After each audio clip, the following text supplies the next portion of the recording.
The crimson stain spreading across the woman's torn sleeve was the first thing Wade Kincaid saw as his horse crested the dusty ridge above the trail. And in that single moment, he knew his quiet ride back to Muskogee, Oklahoma, would become something far more complicated than he had planned. He pulled his stallion to a halt, eyes narrowing against the harsh afternoon sun of August 1878. The woman sat slumped against a boulder maybe 50 yards down the slope, her dark hair falling loose from its pins, her face pale as moonlight despite the scorching heat. Her horse was nowhere to be seen, and from the way she held her left arm close to her body, Wade could tell she was in considerable pain. Without hesitation, he urged his horse down the rocky incline, loose stones skittering beneath the animal's hooves. As he drew closer, the woman's head lifted, and he saw fear flash across her delicate features before something else replaced it. Something harder, more determined. She was young, probably no more than 22 or 23, with eyes the color of whiskey and a stubborn set to her jaw that told him she was not the type to ask for help easily. "Madam," Wade called out, keeping his voice low and steady as he dismounted a respectful distance away. "Looks like you could use some assistance."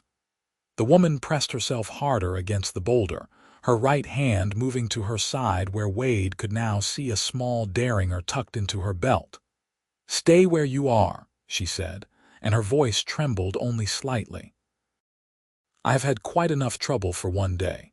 Wade held up both hands, showing he meant no harm. "I am sure you have. Name is Wade Kincaid. I have got a ranch about 10 miles north of Muskogee.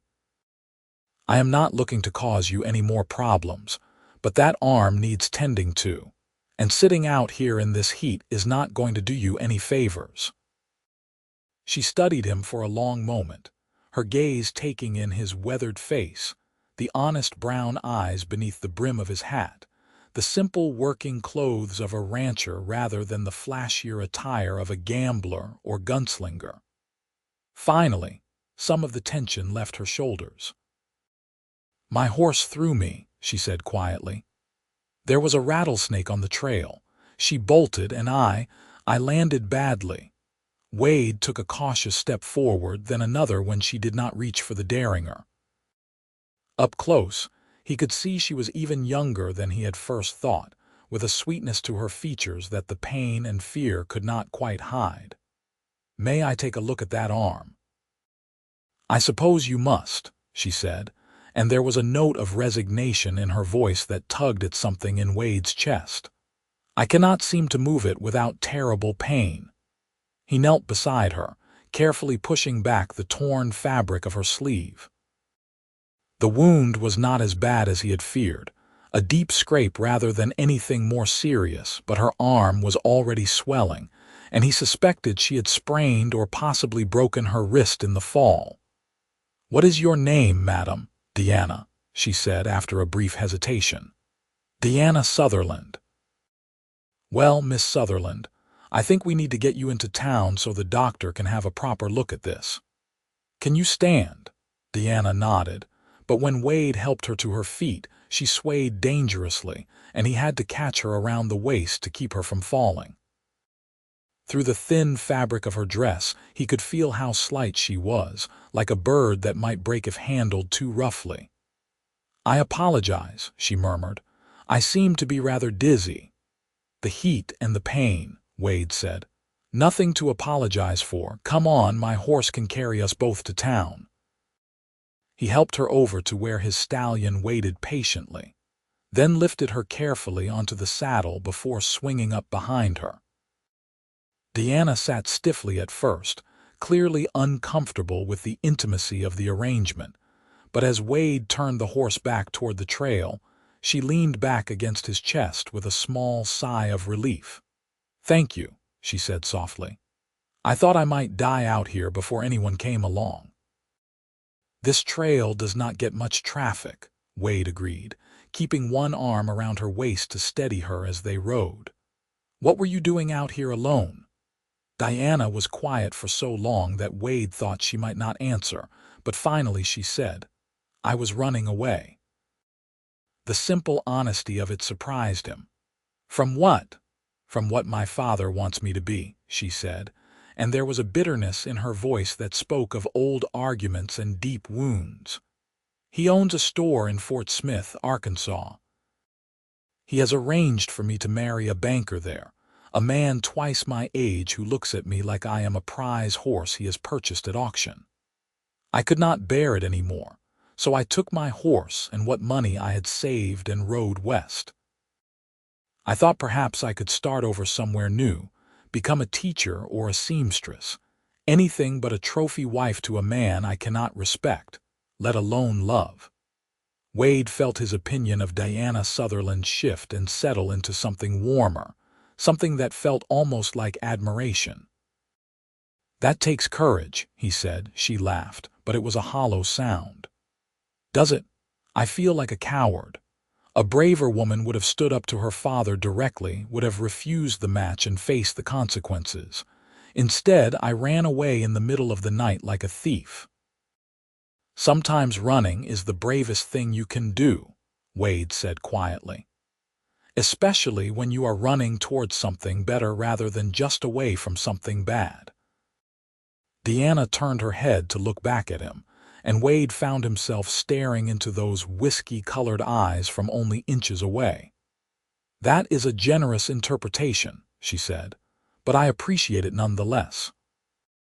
They rode in silence for a while, the sun beating down on them as they followed the winding trail toward Muskogee. Wade could feel Diana beginning to relax against him, her breathing evening out as the shock of her injury began to wear off. He found himself noticing things about her he had no business noticing. The way a few strands of her dark hair curled against the nape of her neck, the faint scent of lavender that clung to her despite the dust and sweat of the trail, the delicate curve of her jaw. He gave himself a mental shake. The woman was injured and alone and trusting him to help her, not make improper observations about her appearance. Still, he could not quite stop himself from wondering what might have happened if he had not come along when he did, and the thought made his arm tighten protectively around her waist. "Tell me about Muskogee," Diana said, breaking into his thoughts. "Is it a good town?" "Good enough," Wade said. "Growing fast now that the railroad is talking about extending their line through here. We have got a decent doctor, a few stores, a church, even a small school, though the teacher left last month to get married. Mostly it is just hard-working folks trying to make a living." "And you have a ranch." "About 200 acres, Wade confirmed.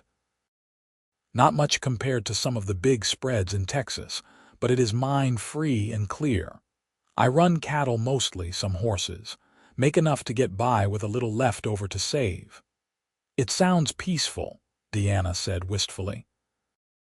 "My father's store was always chaos, customers coming and going at all hours. My father always worried about inventory and competition and profit margins. I used to dream about living somewhere quiet, somewhere I could hear myself think." Wade smiled, though she could not see it. "Ranch life has its own kind of noise. Cattle lowing, horses neighing, coyotes howling at night. But it is a different sort of sound. Honest, I guess you could say." "Honest sounds wonderful," Diana murmured, and Wade felt her relax even more against him, her head coming to rest lightly against his shoulder. They reached Muskogee as the sun was beginning its slow descent toward the western horizon, painting the sky in shades of orange and gold. The town was small but tidy, with a main street lined by wooden buildings and a handful of side streets branching off into residential areas. Wade guided his horse directly to the doctor's office, a modest structure near the center of town, with a neatly painted sign hanging above the door, "Dr." Harrison was a thin, serious man in his 50s who had served as an army surgeon during the war, and had seen enough injuries to remain unflappable in the face of almost anything. He took one look at Diana's arm and ushered them both inside, directing Wade to help her onto the examination table. "Found her on the trail about 10 miles east," Wade explained as the doctor began his examination. "Her horse threw her. She has been out in the heat for a while." Dr. Harrison nodded, his skilled fingers probing gently at Diana's swollen wrist. She bit her lip but did not cry out, and Wade found himself impressed again by her fortitude. "The wrist is sprained, not broken," the doctor announced after a few minutes. "You are lucky, young lady. Another few inches to the left and you might have hit your head on that boulder instead of your arm. I will bandage this up and give you a sling. Keep it immobilized for at least 2 weeks, and it should heal well enough. The scrapes will need to be cleaned and dressed daily to prevent infection." "Thank you, doctor," Diana said quietly. "I am afraid I do not have much money." "I can pay you, but it might take me some time to earn enough if the fee is substantial." Dr. Harrison waved a dismissive hand. "We will work something out. Muskogee is not so heartless that we would turn away someone in need." He glanced at Wade. "She will need a place to stay while she recovers." "Any suggestions?" Wade had been thinking about exactly that question since they rode into town. The boarding house would be the obvious choice, but he knew Mrs. Peterson, who ran it, was something of a gossip, and he had a feeling Diana would not appreciate having her business spread all over town. "She can stay at my ranch," he heard himself say. "I have got a spare room and my housekeeper can help look after her." Diana's eyes widened. "Mr. Kincaid, I could not possibly impose on you like that. You have already done so much." "It is no imposition," Wade said firmly. "Besides, out at the ranch you will have peace and quiet to recover, and no one asking questions you might not want to answer." The last part seemed to settle the matter for Diana. She nodded slowly, then looked at the doctor. "If you think that would be acceptable, perfectly acceptable, doctor," Harrison said as he finished wrapping her wrist. "Wade Kincaid is one of the most respectable men in this county. His late wife was a dear friend of my own wife. God rest her soul. You will be in good hands." Something flickered across Diana's face at the mention of Wade's late wife, but she only said, "Then I gratefully accept your kind offer, Mr. Kincaid." Wade paid the doctor's fee over Diana's protests, then helped her back onto his horse for the ride to the ranch. The sun was setting in earnest now, the heat of the day giving way to the relative cool of evening. Diana was quieter on this leg of the journey, and Wade wondered if she was having second thoughts about agreeing to stay with a stranger. "My wife passed 3 years ago," he found himself saying. "Fever took her in the winter of '75. Since then, it has just been me and my housekeeper, Mrs. Chen. She is getting on in years but still insists on running the household. You will like her. She does not stand for any nonsense, but she has got a heart as big as Texas." "I am sorry for your loss," Diana said softly. "It must be very lonely." "It was," Wade admitted. "Still is some days, but you learn to live with it, to find purpose in the work and the land." He paused, then added, "She would have liked you, I think. Mary always admired people with backbone." Diana laughed, a real laugh this time that made Wade's chest feel warm. "I am not sure breaking down on a trail and needing rescue demonstrates much backbone. You survived, did you not? You kept your wits about you, stayed calm, did not panic. That is backbone in my book." They arrived at the ranch as the first stars were beginning to appear in the darkening sky. The house was a solid structure of wood and stone, nothing fancy but well built and well maintained. A lamp was burning in the kitchen window, and as Wade helped Diana down from the horse, the front door opened and Mrs. Chen appeared. She was a small, sturdy woman with silver hair pulled back in a neat bun, and the sharp eyes of someone who missed very little. She had come to Oklahoma Territory with her late husband 20 years ago and had stayed on after he died, working for various families in the area before Mary had hired her. Wade trusted her implicitly. "Mr. Wade," she said, her English still carrying traces of her native Cantonese after all these years. "I was beginning to worry. Who is this young lady, Mrs. Chen? This is Miss Diana Sutherland. She had an accident on the trail. The doctor says she needs rest and care while her wrist heals."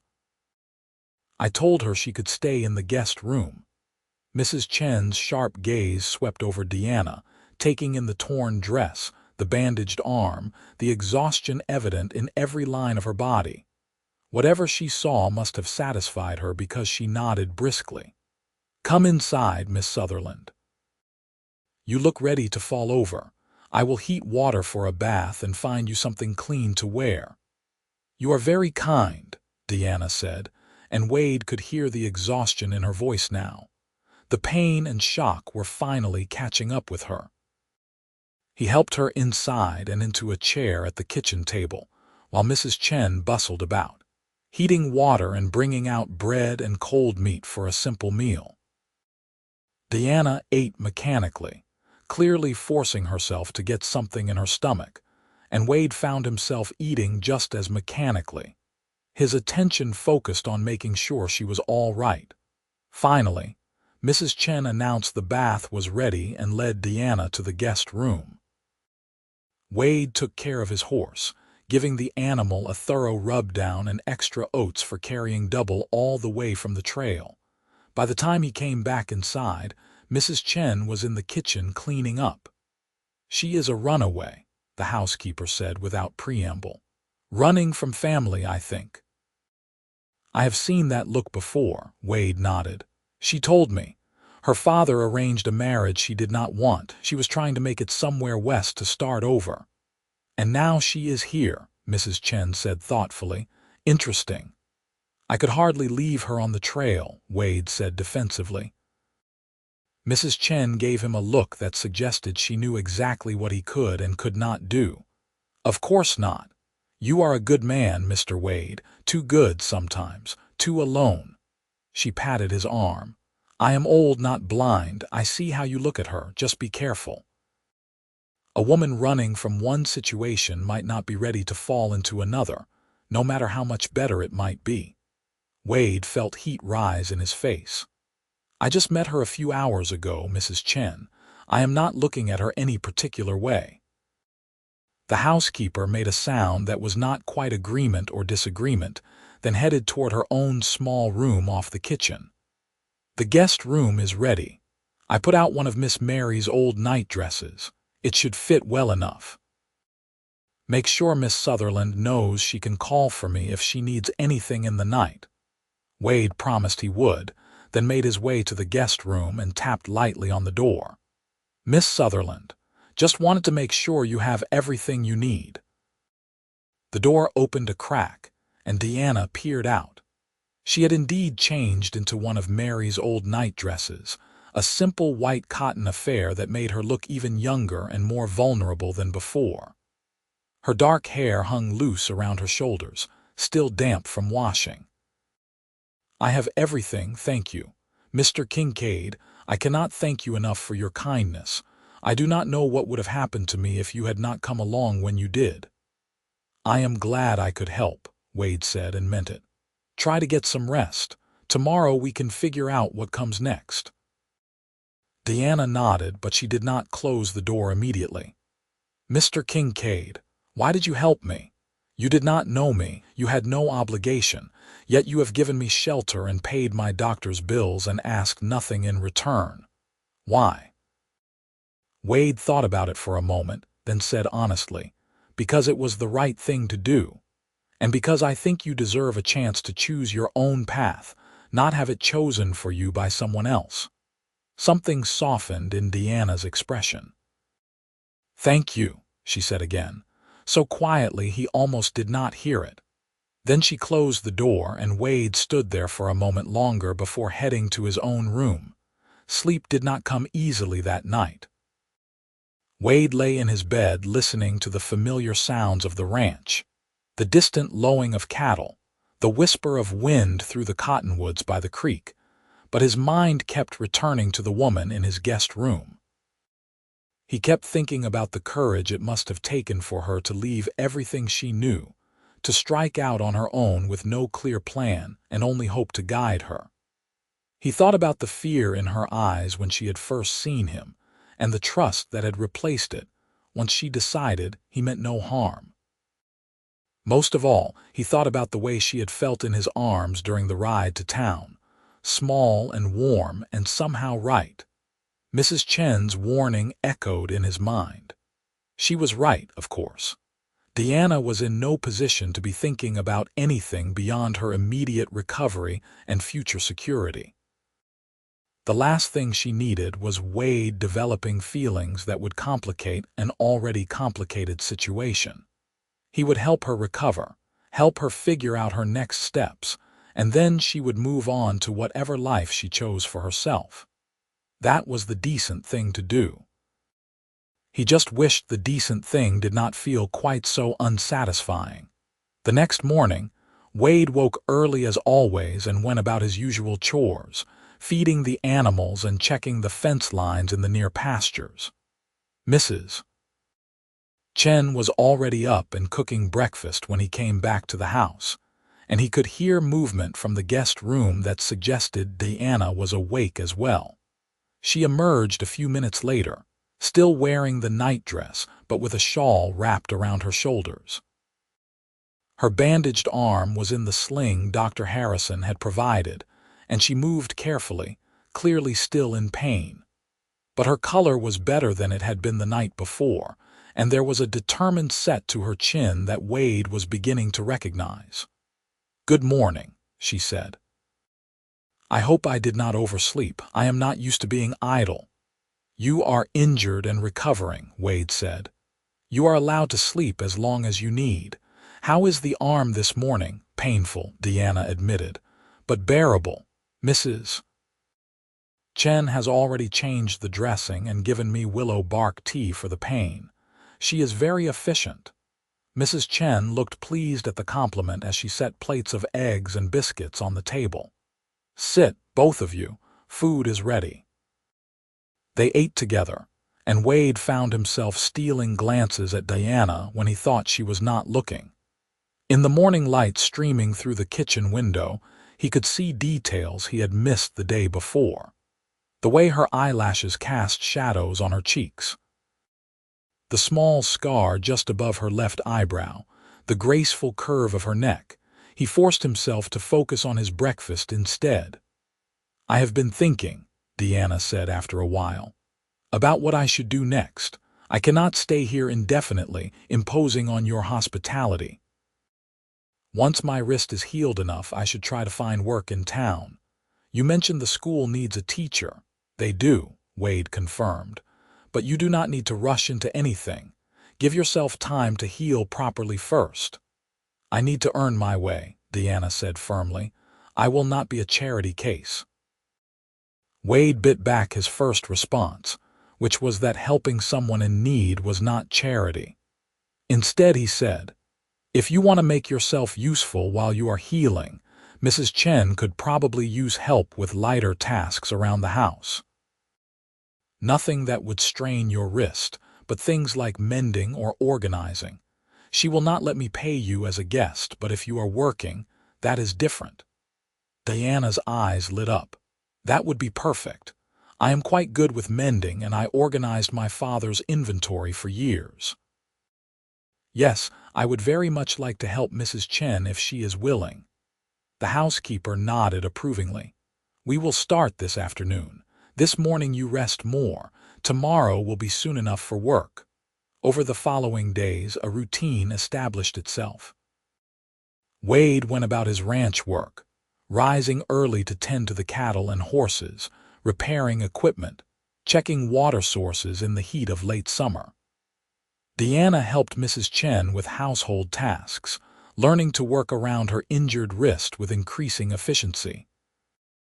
In the evenings, the three of them would eat dinner together, and Wade found himself looking forward to those meals with an anticipation that surprised him. Diana proved to be excellent company. She was well-read and curious about everything, asking questions about ranching and the Oklahoma Territory that showed genuine interest rather than mere politeness. She told stories about growing up in her father's store, about the customers who had become almost like family, about the books she had read hidden in the storeroom when she should have been working. Wade found himself telling her things in return, about his childhood in Missouri, about coming west with Mary to start the ranch, about the challenges and rewards of building something from nothing. Mrs. Chen watched them both with an expression that Wade could not quite read, but she seemed satisfied with whatever she saw. A week after Diana's arrival, Wade came back to the house in the late afternoon to find her sitting on the porch with a book in her lap, her injured arm still in its sling, but the swelling visibly reduced. She looked up as he approached, and the smile she gave him made something flutter in his chest. "Good book?" he asked, climbing the steps to join her. "Very good," Diana said. "Mrs. Chen found it in one of your bookcases. I hope you do not mind that I borrowed it." "Help yourself to any of them," Wade said. Most of them were Mary's. She was a great reader. Diana looked down at the book in her lap, running her good hand over the cover. "May I ask what she was like? Your wife?" Wade settled into the chair beside her, thinking about how to answer. "She was strong," he said finally. "Not just physically, though she could work as hard as any man when she needed to, strong in spirit. She knew what she wanted and she was not afraid to go after it. When we decided to come west, her family thought she was crazy. But she said she would rather risk failure doing something she believed in than succeed at something that bored her to tears." "She sounds remarkable," Diana said softly. "She was," Wade agreed. "I loved her very much. Still do, I suppose, though it is different now. The sharp edge of grief has worn down to something softer, like a memory of pain rather than the pain itself." Diana was quiet for a moment, then said, "Do you think you could love someone else? Or is one great love all we get in a lifetime?" It was a bold question, but Wade found he did not mind it. "I think love is not a finite resource," he said slowly. "Loving someone new does not diminish what you felt for someone you lost. It is just different, like how loving a second child does not mean you love your first child less." He paused, then added, "Do you have experience with love, Miss Sutherland? Before this banker your father wanted you to marry?" Diana shook her head. "No. I thought I did once, when I was 17. There was a clerk who worked for my father, a young man with kind eyes and a quick laugh. We would talk when my father was not watching, and I thought perhaps he felt the same way I did. But when my father caught us talking one day and dismissed the clerk on the spot, the young man left town without even saying goodbye. I realized then that what I had felt was infatuation, not love. Real love would have been braver." "You were 17, Wade said gently. 17-year-olds are not known for their bravery in the face of angry fathers." Diana smiled, but it was tinged with sadness. "Perhaps not. Still, it taught me something important. I did not want to spend my life with someone who would not fight for me, even if the fight was difficult. That is why I could not marry the banker. He saw me as an acquisition, not as a person. There was no love there, no respect, nothing to build a life on." "So you ran away," Wade said. "So I ran away," Diana agreed, "and ended up here, being rescued by a kind stranger who has shown me more respect and consideration in a week than my father showed me in 22 years. Wade felt heat creep up his neck at the praise. "I have not done anything special. Just treated you like a person deserves to be treated." "Exactly," Diana said, and there was something intense in her gaze that made Wade's breath catch. "You showed me what basic human decency looks like, what respect looks like, and it has made me realize how little of either I had in my old life." Before Wade could respond, Mrs. Chen appeared in the doorway. "Mr. Wade, some of the cattle have broken through the fence in the east pasture. Young Tommy just rode up to tell you." Wade stood reluctantly. "I will go take care of it." "Miss Sutherland, we will continue this conversation later if you like." "I would like that very much," Diana said, and the warmth in her voice stayed with Wade as he went to deal with the broken fence. Repairing the fence took the rest of the afternoon and well into the evening. By the time Wade got back to the house, Diana had already retired to her room, and he felt an unreasonable disappointment at not being able to talk with her more. Mrs. Chen gave him a knowing look as she served him a plate of food that she had kept warm, but she did not say anything. The next morning, Dr. Harrison came out to the ranch to check on Diana's progress. He pronounced himself satisfied with how well she was healing and said she could start using the arm for light tasks as long as she was careful not to strain it. Diana was clearly pleased with this news, and Wade noticed she seemed lighter, more at ease than she had been since her arrival. "I have been thinking about what I should do next," Diana said over lunch after the doctor had left. "And I would very much like to inquire about the teaching position in town. Do you know who I should speak with?" "The school board," Wade said. "Mayor Johnson heads it up. I could take you into town tomorrow if you like, introduce you to him." Diana's face lit up. "Would you?" "That would be wonderful. I do not want to presume, but I think I would make a good teacher. I am patient and I love learning, and I have always been good at explaining things." "I have no doubt you would be excellent," Wade said honestly. He found himself hoping she would get the position, not just for her sake but also because it would mean she would be staying in Muskogee rather than moving on somewhere else. The realization made him pause. When had he started wanting Diana to stay? The next day dawned clear and hot, typical for Oklahoma in late August. Wade hitched up the wagon rather than saddling horses, thinking it would be more comfortable for Diana's still healing wrist. She wore one of the dresses Mrs. Chen had altered to fit her, a simple blue calico that brought out the color of her eyes. She had pinned her hair up in a neat arrangement, and Wade thought she looked every inch the respectable schoolteacher. The ride into town took about an hour, and they talked easily the whole way. Diana asked more questions about Muskogee, about the families who lived there, about what the children were like.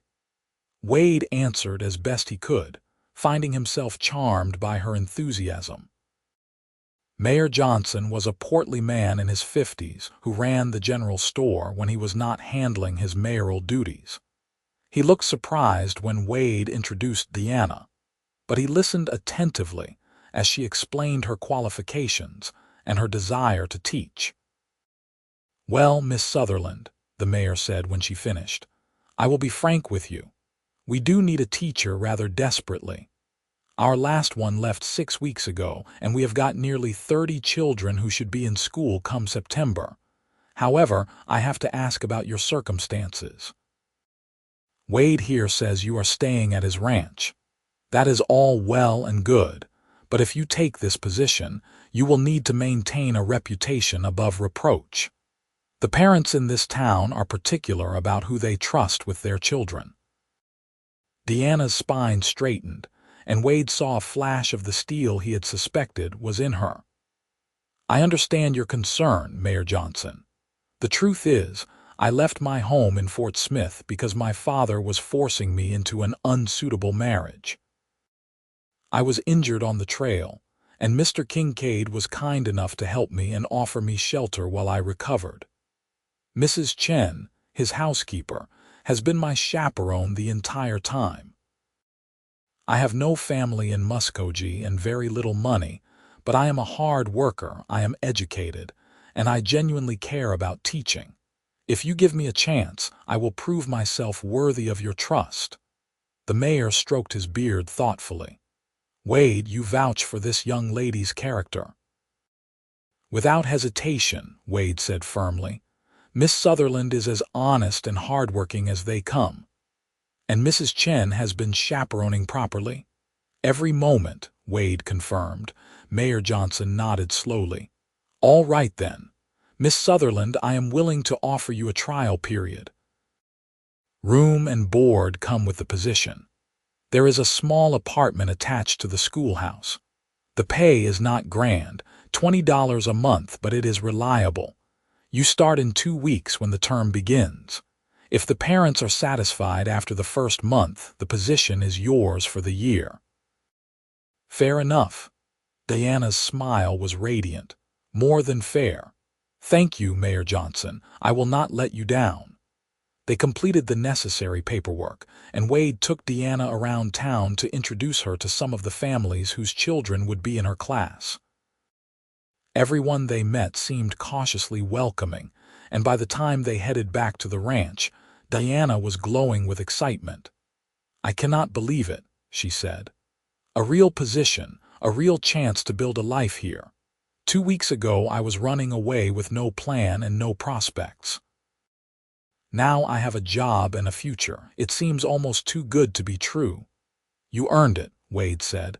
You impressed the mayor with your honesty and your determination. That is all you. Diana turned to look at him, her expression serious. No, it is not all me. Without your help, I would still be on that trail or worse. You gave me a chance when you had no reason to. You showed me kindness when I desperately needed it. I will never forget that, Wade. It was the first time she had used his given name, and hearing it on her lips sent a shiver of warmth through him despite the heat of the day. You would have found a way, he said. You are resourceful. Perhaps, Diana said, but I am very glad I did not have to do it alone. The next 2 weeks passed in a strange sort of bittersweet anticipation. Wade knew he should be happy that Diana had found a position and would be staying in the area, but he could not shake the feeling that something was ending. Once she moved into the schoolhouse apartment, she would no longer be part of his daily life. He would not see her at breakfast or hear her laugh as she worked with Mrs. Chen. She would be in town, building her own life, and he would go back to being alone on his ranch. The realization that he had grown so accustomed to her presence, that he had started to think of her as part of his household, caught him off guard. And underneath that realization was something deeper, something he was not quite ready to examine too closely. Diana seemed to be feeling something similar. She grew quieter as her departure date approached, and sometimes Wade would catch her looking at him with an expression he could not quite decipher. More than once he thought about asking her to stay, about offering her a permanent place at the ranch, but he could not figure out how to do it without making things awkward. She had just earned her independence. The last thing she needed was him complicating things with feelings she might not share. The night before Diana was due to move into town, Mrs. Chen prepared a special dinner, roast chicken with vegetables from her garden and apple pie for dessert. It felt like a celebration and a wake all at once. They ate mostly in silence, each lost in their own thoughts. After dinner, Wade walked out onto the porch, needing some air.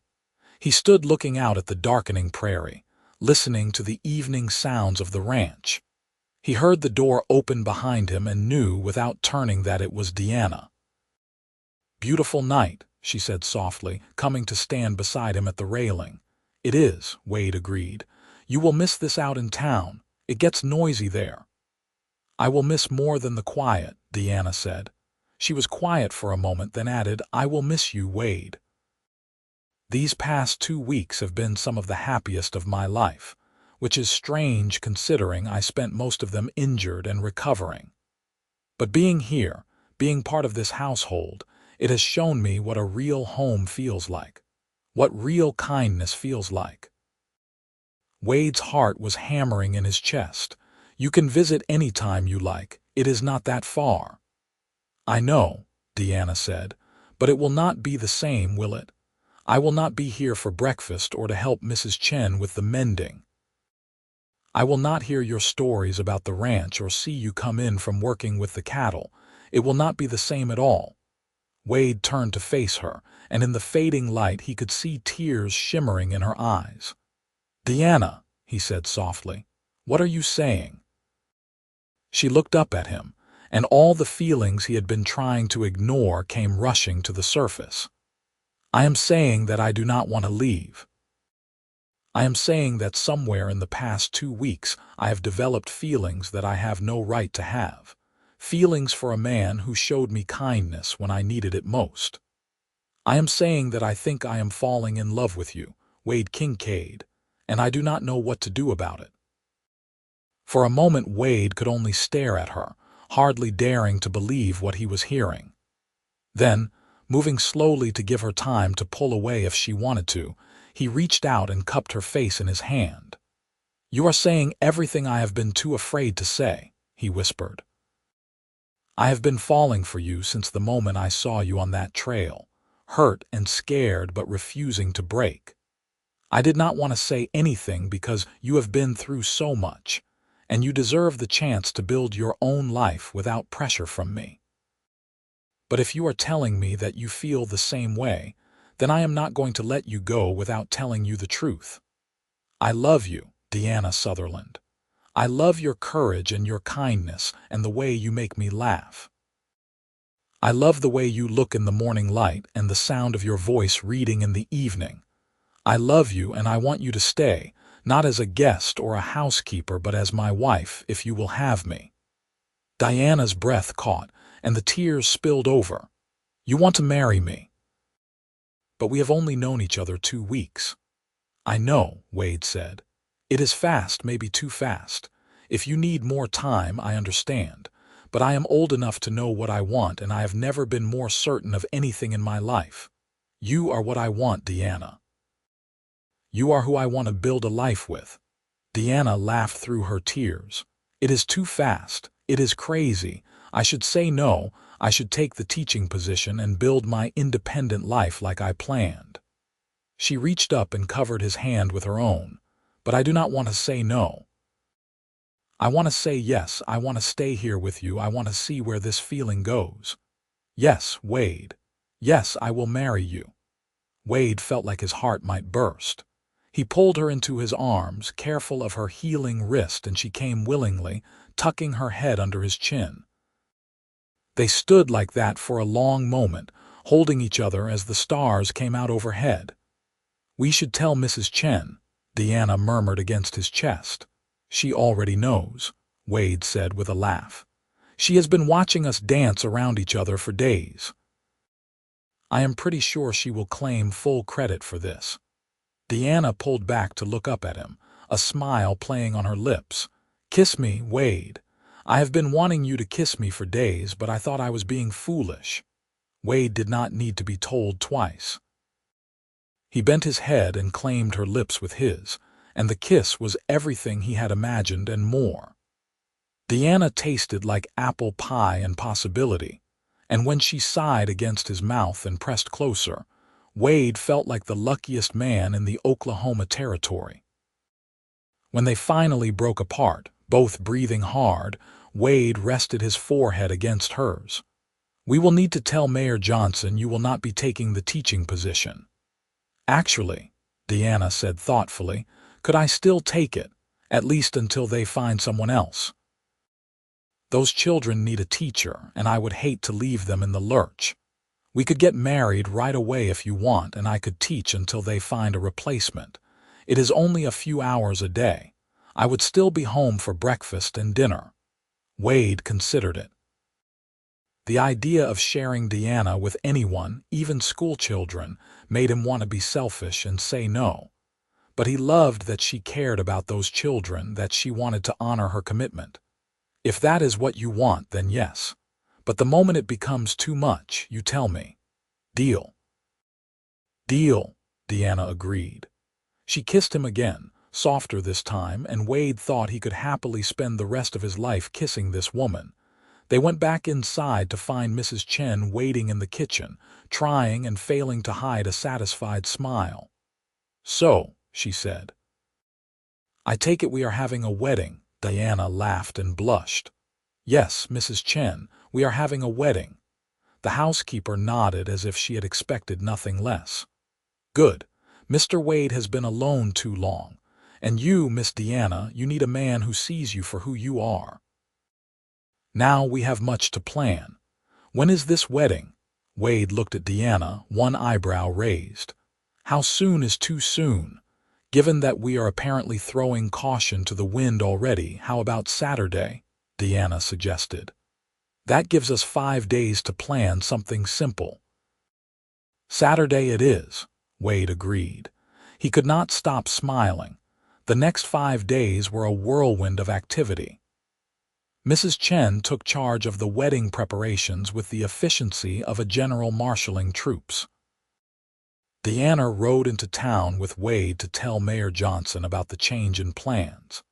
And while the mayor looked surprised, he agreed that Diana could teach until a replacement was found, and that being married to Wade Kincaid would certainly satisfy any concerns about her reputation. Word of the wedding spread quickly through Muskogee, as news inevitably did in a small town. Wade was subjected to much good-natured ribbing from the other ranchers, who had long since given up on him remarrying. Diana received visits from several of the town's women, including the mayor's wife and the doctor's wife, all curious to meet the woman who had captured the heart of one of Muskogee's most eligible bachelors. Through it all, Diana handled herself with grace and warmth, winning over even the most skeptical. Wade watched her charm his neighbors and fell more in love with her by the hour. On Friday evening, Diana's father arrived in town. Wade was at the general store buying supplies when Mayor Johnson pulled him aside with a worried expression. "Wade, we might have a problem. A man just came through town asking after a young woman matching Diana's description. Says he is her father, come from Fort Smith to find his runaway daughter." Wade felt his jaw tighten. "Where is he now?" "Took a room at the boarding house. Seemed pretty angry when I would not tell him outright if Diana was here or not. I said I would make inquiries." "Thank you, Mayor," Wade said. "I had better get back to the ranch and warn Diana." He made the trip home in record time, his mind racing. Diana had every right to marry whom she chose, but he knew from experience that angry fathers could make trouble even when they had no legal standing. He just hoped Mr. Sutherland would be reasonable. Diana went pale when Wade told her, but she lifted her chin in that determined way he had come to love. "I will not let him ruin this," she said. "I will not let him force me back into a life I do not want." "You will not have to," Wade said firmly. "But we should go into town tomorrow morning before the wedding and talk to him. Better to face him head-on than have him make a scene during the ceremony." Diana nodded, though Wade could see the fear in her eyes.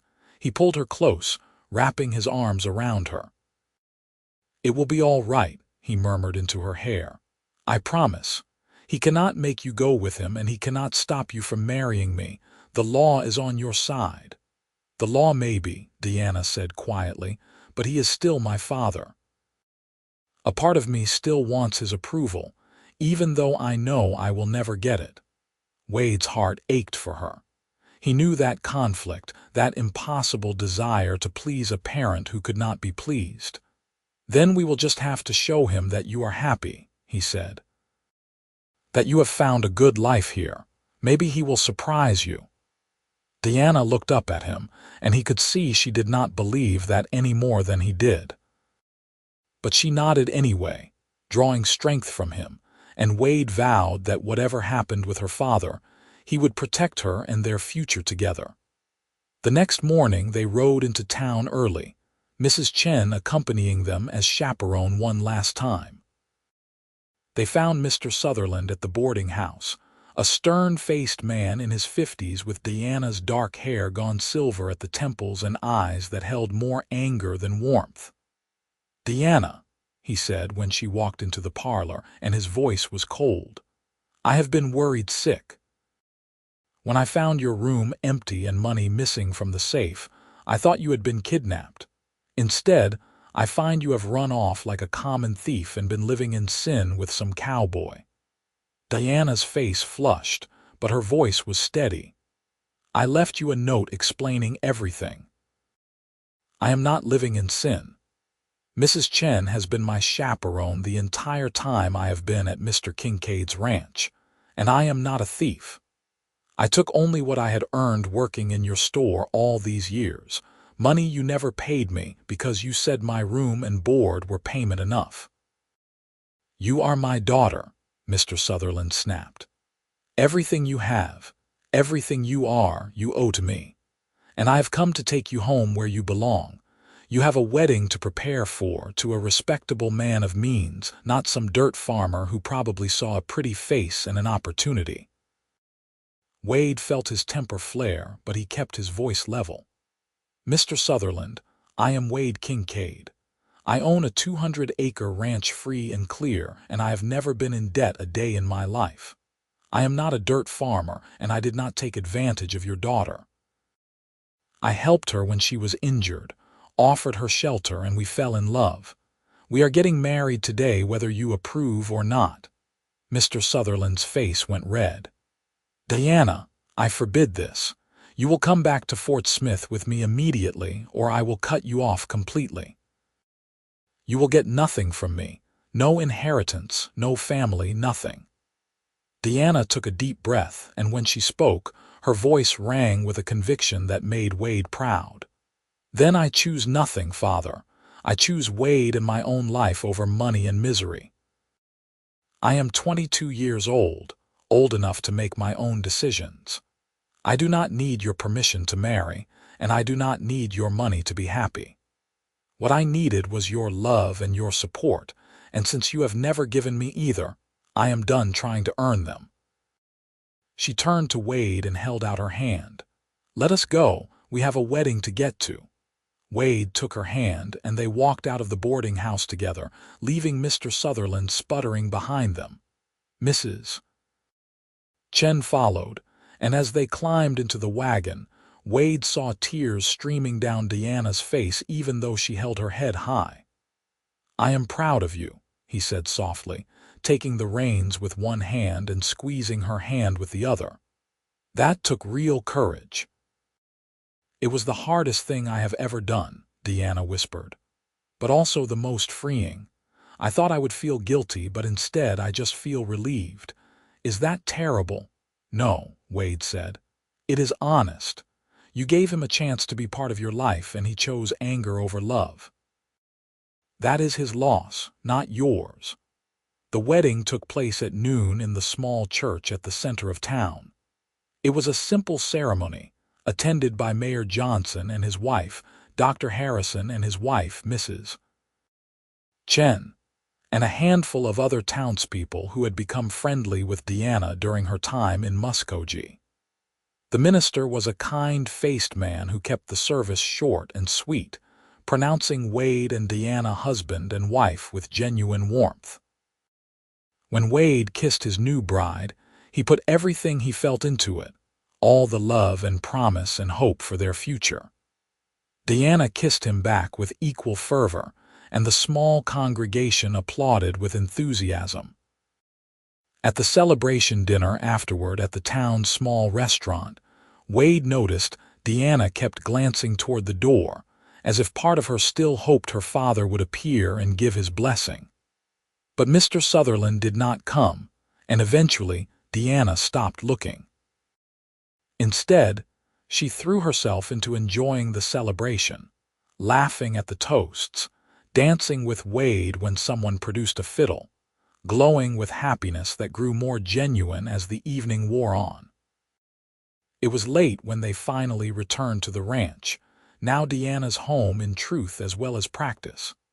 Mrs. Chen had tactfully retired to her room, leaving Wade and Diana alone in the kitchen lit only by lamplight. "Hello, husband," Diana said, a shy smile on her face. "Hello, wife," Wade replied, still hardly able to believe this beautiful, brave woman was his. "How are you feeling?" Diana thought about it. Happy, she said. Sad about my father, but happy about everything else. Nervous about what comes next, but excited too. She stepped closer to him. Mostly, I just feel grateful. Grateful that you found me on that trail, grateful that you helped me, grateful that you love me.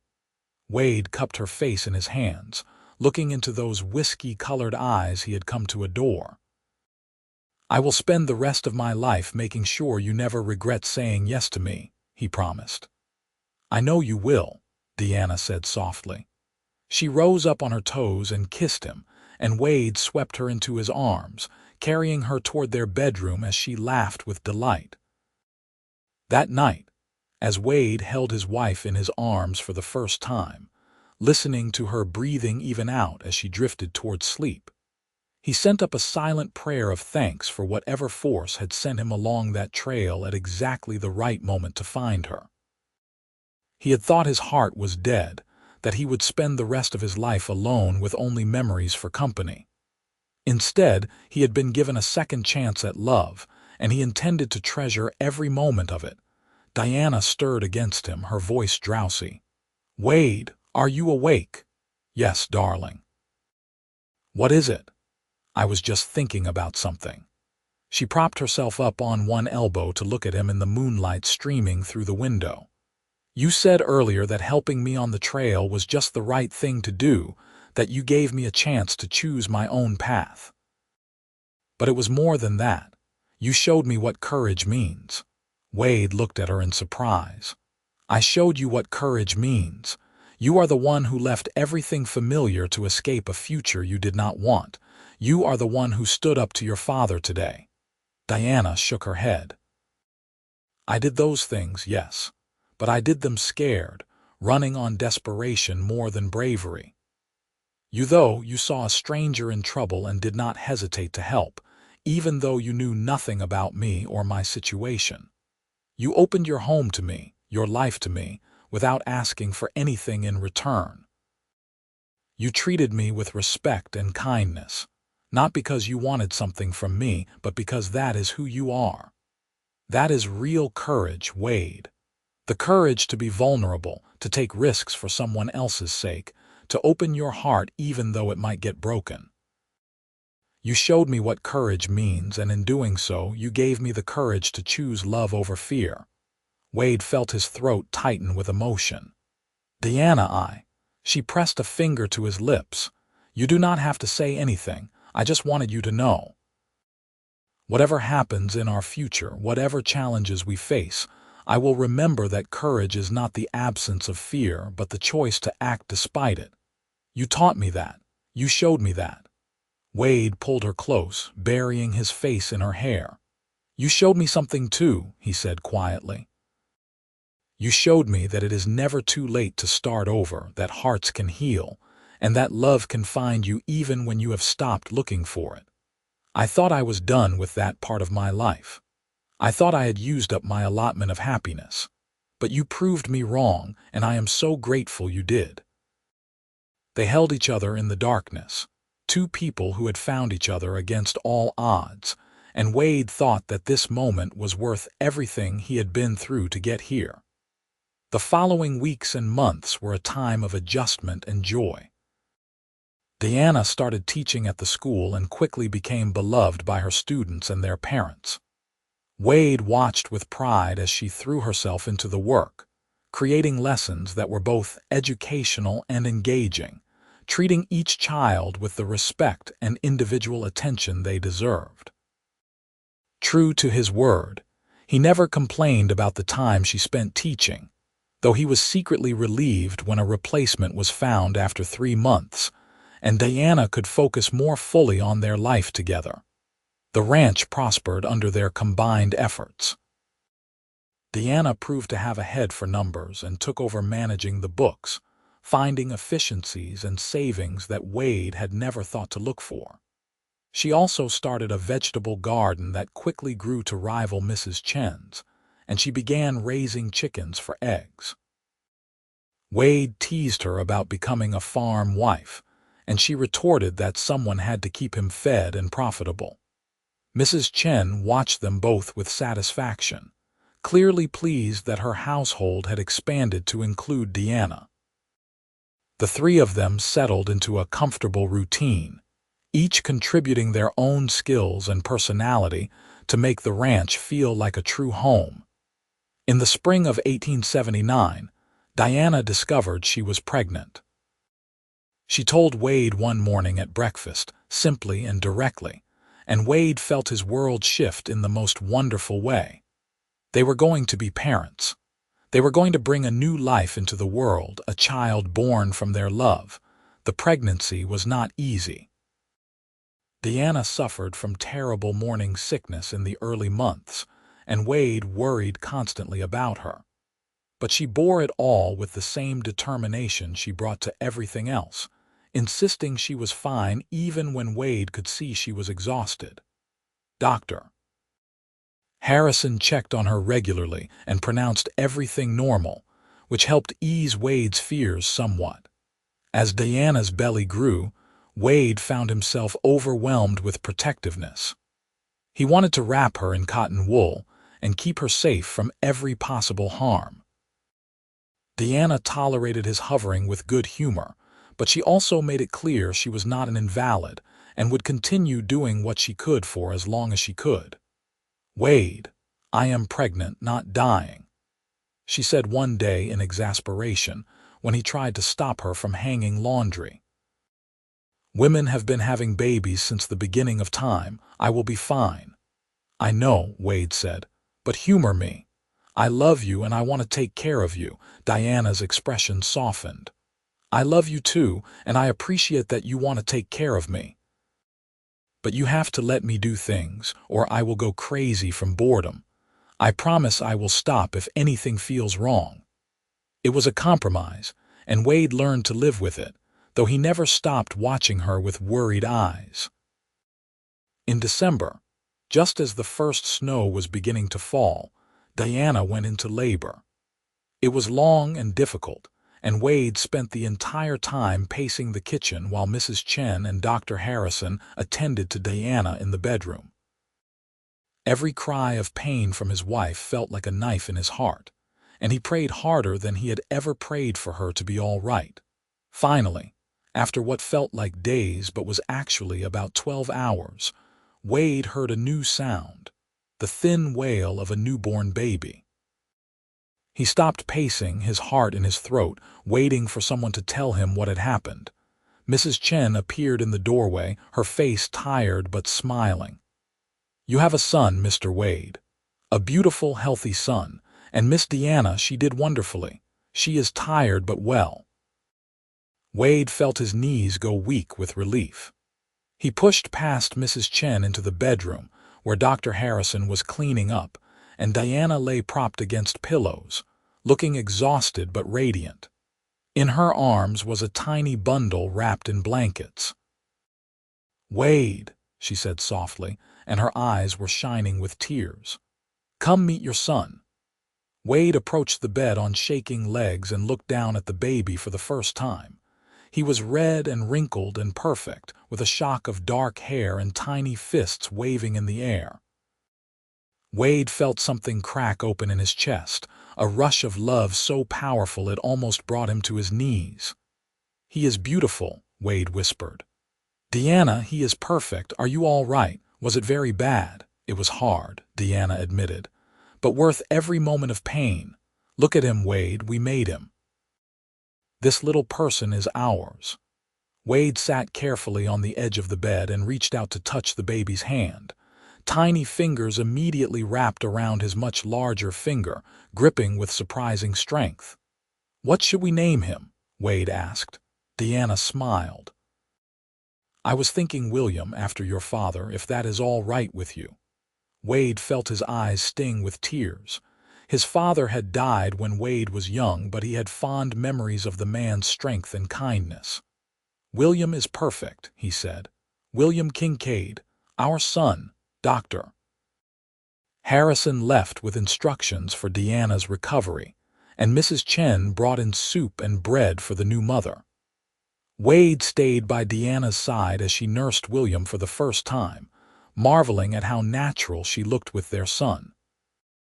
When William finally fell asleep, Wade carefully took him and walked around the room, rocking him gently.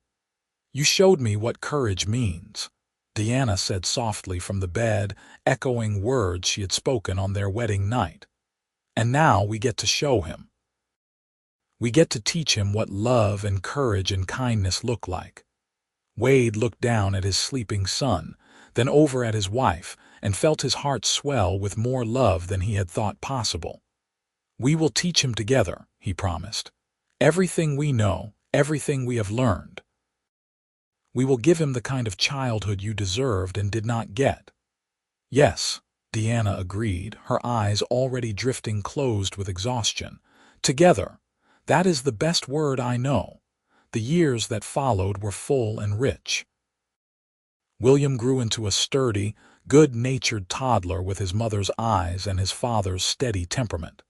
He was followed 2 years later by a sister, Caroline, who had Diana's dark hair and Wade's quiet determination even as an infant. Mrs. Chen doted on both children, and the ranch house rang with laughter and the chaos of family life. Diana thrived in motherhood, though she confessed to Wade in private that she sometimes missed teaching. So when Caroline was old enough to be left with Mrs.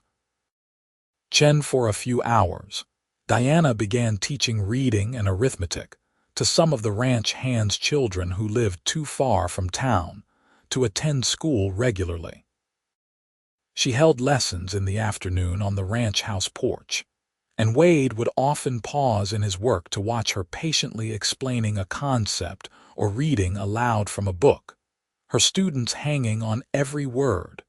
Wade's love for Diana grew deeper with each passing year. He never tired of waking up beside her, of watching her with their children, of talking with her in the evenings after the day's work was done. She challenged him, supported him, loved him with a fierceness that still took his breath away sometimes. In the spring of 1883, Diana received a letter that surprised them both. It was from a lawyer in Fort Smith, informing her that her father had passed away and left her his store and a modest sum of money. The letter explained that Mr. Sutherland had changed his will a year before his death to include Diana again, though he had never reached out to her directly. Diana cried when she read the letter, not from grief exactly, but from a complicated mix of emotions. Wade held her and let her process her feelings without trying to fix anything. "I think he regretted it," Diana said finally, "cutting me off, refusing to know his grandchildren. The lawyer said he kept clippings about the school here, about the new teacher being particularly beloved by her students. He must have been keeping track of me somehow." "Do you regret that you never reconciled?" Wade asked gently. Diana thought about it. "A little. I wish he could have met William and Caroline. I wish he could have seen that I chose well, that I am happy. But I do not regret leaving, and I do not regret standing up to him. Some bridges burned for a reason. They decided to sell the store in Fort Smith and add the money to their savings. Diana said she wanted to use part of it to build a proper schoolhouse on the ranch, so she could teach more children from the surrounding area. Wade thought it was a perfect use for her inheritance, a way to turn something painful into something positive. The schoolhouse was completed in the fall of 1884, a neat one-room building with benches, a blackboard, and shelves for books. Diana taught there 3 days a week, and children came from miles around to learn. It became a source of pride for the community, and Wade was proud of his wife for creating it. One evening in the summer of 1885, Wade and Diana were sitting on the porch watching William, now 5 years old, chase Caroline, age 3, around the yard while they both shrieked with laughter. Mrs. Chen was in her rocking chair nearby, mending by the fading light. It was a peaceful, perfect moment. "Can you believe it has been 7 years since I found you on that trail?" Wade said, reaching over to take Diana's hand. Diana squeezed his fingers. It feels like yesterday and a lifetime ago all at once. I was so scared that day, so lost. And then you appeared like something out of a storybook, a cowboy riding to the rescue. Wade laughed. I am not sure I was very heroic. I just did what anyone would do. No, Diana said firmly. You did what a good man would do. There is a difference. You changed my life, Wade. You gave me a chance to be who I really am instead of who my father wanted me to be. You showed me what real love looks like, what real partnership looks like. You showed me what courage means. Wade pulled her closer and she rested her head on his shoulder. You changed my life too, he said. I thought I was done, that I would just work the ranch until I got too old and then fade away. You brought me back to life, Diana. You gave me a reason to look forward instead of backward. You gave me a family and a future I never thought I would have again. They sat in comfortable silence for a while, watching their children play as the sun set in brilliant shades of orange and pink. Finally, Diana said, "Do you think we will have more children?" Wade considered it.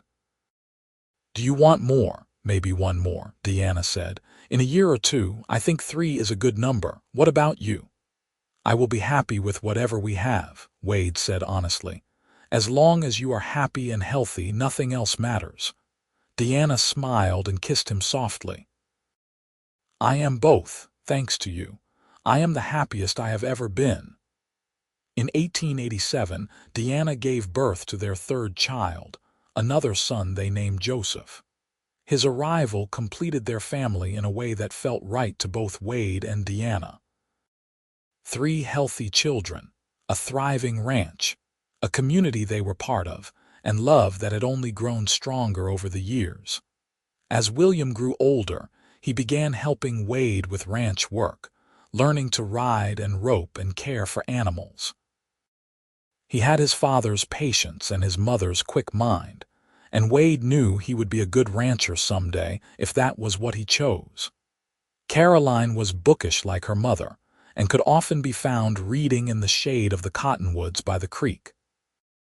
Joseph was still too young to show his personality fully, but he had a cheerful disposition that brought smiles to everyone around him. Mrs. Chen, now well into her 70s, had finally agreed to train a younger woman to help with the household work, though she insisted she was not retiring, merely supervising. The younger woman, a widow named Sarah, fit into the household easily and took a special liking to the children. One day in the fall of 1889, Wade and Diana were riding together through the ranch property, checking on cattle in the far pastures. The leaves were turning gold and red, and the air had that crisp quality that promised winter was coming. They had left the children with Mrs. Chen and Sarah, stealing a few hours alone together, something that became increasingly rare as the children got older and more active. "You ever think about that day on the trail?" Diana asked as they paused to let their horses drink from a stream. "About how different our lives might have been if you had ridden a different route that day?" "Sometimes," Wade admitted. "But only to thank whatever power guided me that way. I do not like to imagine my life without you in it." Diana smiled at him, and even after 11 years of marriage, Wade felt his heart skip a beat. She was more beautiful to him now than she had been that first day, her beauty deepened by the years and experiences they had shared. "I used to be afraid," Diana said quietly. "When I first came here, even after we were married, I was afraid that you would wake up one day and regret choosing me, regret tying yourself to a woman who brought nothing but herself to the marriage." Wade guided his horse closer to hers, reaching out to take her hand. "Diana, you brought everything to this marriage. You brought intelligence and kindness and strength. You brought new life and new purpose. You brought love. How could I ever regret that?" "I know that now," Diana said, "but it took me a while to truly believe it. You showed me my own worth, Wade." You saw me not as a daughter or a potential wife or any role society wanted to force me into. You saw me as myself, as Diana, and you loved that person. That is the greatest gift anyone has ever given me." They dismounted and stood together by the stream, arms around each other, watching the water flow past. After a while, Diana said, "I never thanked you properly, for saving me that day." "You have thanked me 1,000 times," Wade protested. "Not in words," Diana said. She turned to face him fully, her hands on his chest, her eyes serious. "Wade Kincaid, thank you for stopping that day. Thank you for seeing past my fear to the person underneath. Thank you for giving me shelter and safety and respect when I had no claim on any of it. Thank you for falling in love with me and giving me the courage to fall in love with you. Thank you for every day we have had together, for our children, for this life we have built. Thank you for showing me what courage means and for having the courage to take a chance on me. I will spend the rest of my life being grateful that you were the one who found me that day." Wade felt tears prick his eyes. He cupped her face in his hands, looking into those whiskey-colored eyes he loved so much. "Diana, you have spent every day since that day showing me your gratitude through your actions, your love, the way you have made this house a home. I am the grateful one. You took a broken widower and made him whole again. You gave me reasons to look forward to tomorrow. You are my best friend, my partner, the love of my life. If anyone should be grateful, it is me." "Then let us both be grateful," Diana said softly. "Grateful for that day, for every day since, for whatever days we have ahead of us." Wade kissed her then, slow and deep, pouring 11 years of love into it. When they finally broke apart, both were smiling. They mounted their horses and continued their ride, talking easily about plans for the ranch, about the children's education, about whether they should add another room onto the house. It was the kind of comfortable, companionable conversation that came from years of partnership, and Wade treasured it as much as he treasured the passionate moments. The years continued to pass, bringing both joys and challenges as years do. There were hard winters and dry summers, sick cattle and broken equipment, all the trials that came with ranch life. But Wade and Diana faced them together, supporting each other through difficulties and celebrating victories side by side. William grew into a fine young man who chose to stay on the ranch rather than seek his fortune elsewhere. He had his father's love for the land and his mother's compassion for people. Caroline became a teacher like her mother, eventually taking over Diana's school when Diana decided to retire. Joseph, the youngest, surprised everyone by showing an aptitude for business and eventually opened a store in Muskogee that became quite successful. Mrs. Chen passed away peacefully in her sleep in 1895, at the age of 82. Her loss was deeply felt by the entire family, and Wade and Diana buried her next to Mary in the small cemetery on the ranch property. It seemed fitting that the two women who had meant so much to Wade should rest side by side, and Diana agreed without hesitation. As Wade and Diana moved into their 50s and then their 60s, the ranch itself evolved. William took over more and more of the daily operations, allowing Wade and Diana to slow down and enjoy their grandchildren, who began arriving with gratifying regularity. They added an extension to the house to accommodate family gatherings, and it seemed like there was always someone visiting, always laughter and chaos and love filling the rooms. On their 30th wedding anniversary in 1908, the whole family gathered for a celebration. The house was bursting with children and grandchildren, and a long table had been set up outside for dinner. As Wade looked around at all the faces, the family he and Diana had created together, he felt overwhelmed with gratitude. After dinner, as the sun was setting, Diana stood and raised her glass. "I want to make a toast," she said, and everyone quieted down. 30 years ago, I married the best man I have ever known. Wade Kincaid found me at my lowest point and lifted me up. He gave me shelter and safety and love. He showed me what courage means, not through grand gestures, but through everyday kindness and unwavering integrity. Every good thing in my life flows from that day he found me on the trail and chose to help. So here is to Wade, to 30 years of marriage, to the family we have built together, and to whatever years we have ahead of us. I love you more today than I did 30 years ago, and I will love you more tomorrow than I do today.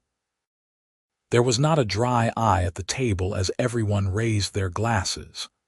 Wade stood and pulled Diana into his arms, kissing her to much applause and cheering from their family. When he pulled back, he said loudly enough for everyone to hear, "Everything she said goes double for me. Diana Sutherland Kincaid, you are the best thing that ever happened to me, and I thank God every day that I chose to ride down that particular trail on that particular day. Here is to 30 more years." 30 more years, everyone echoed, and the celebration continued late into the night. As the years went on, Wade and Diana settled into a peaceful rhythm. They spent their mornings together on the porch, watching the sun rise over the prairie they had made their own. They took slow rides around the property, remembering where they had built fences and raised children and lived their lives. They welcomed grandchildren and great-grandchildren, sharing stories of the old days and the Wild West they had known. In the winter of 1918, Wade fell ill with pneumonia. He was 82 years old, and though he fought hard, he was tired. Diana stayed by his side day and night, holding his hand, talking to him, loving him as she had for 40 years.